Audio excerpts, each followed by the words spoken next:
Everyone, I hope you all are doing well. This is my third video on English specialization test for TLS.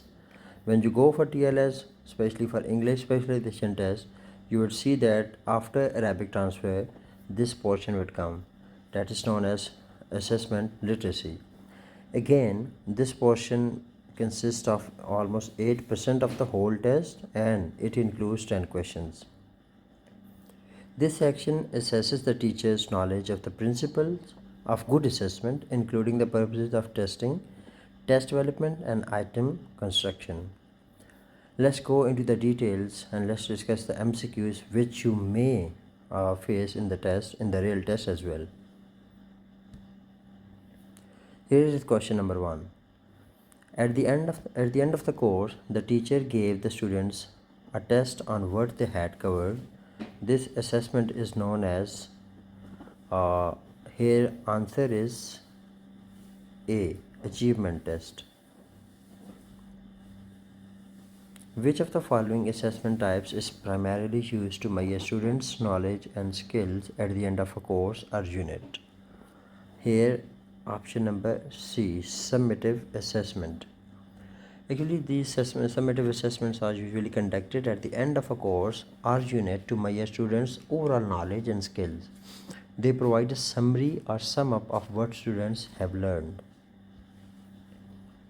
Question number 3.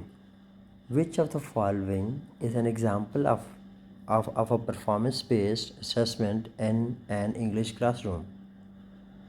Here answer number C, oral presentation.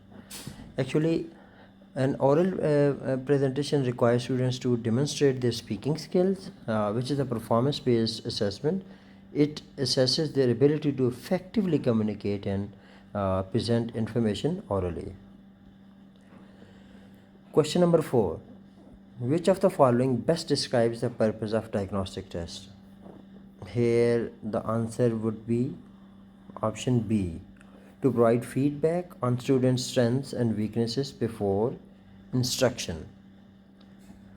Actually, the diagnostic assessments are administered before instruction to gather information about students' prior knowledge, skills, and areas of strength and weaknesses. This really helps teachers they design appropriate instruction and support for the students as well.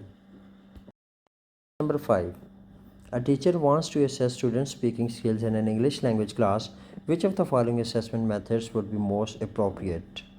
Here answer number C, that is oral presentation.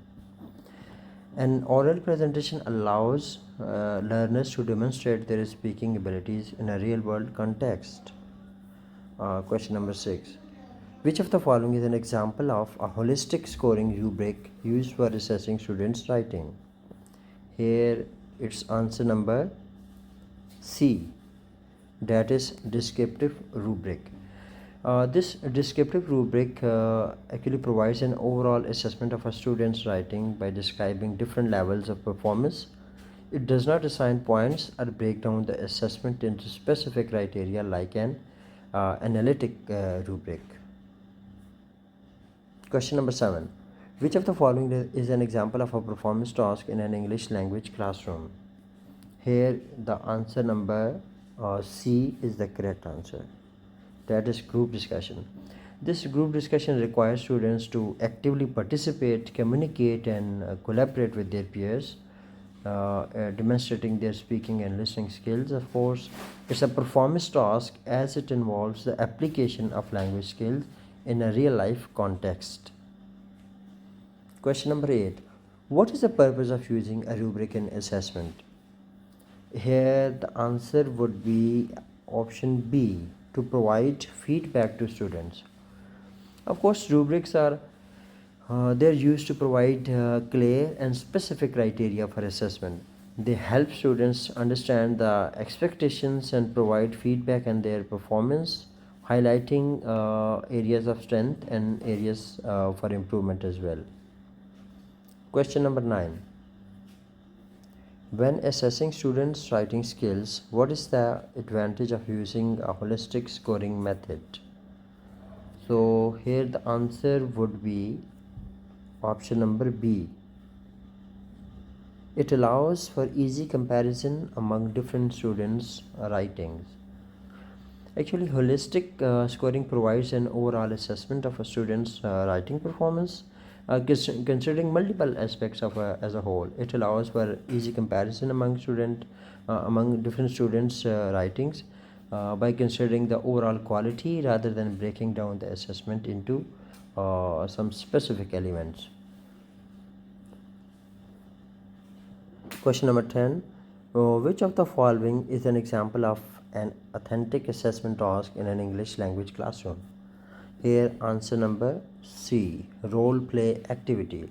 Actually, role play activities they simulate real life situations requiring students to apply language skills in an authentic context, and it assesses their ability to use language meaningfully. It also assesses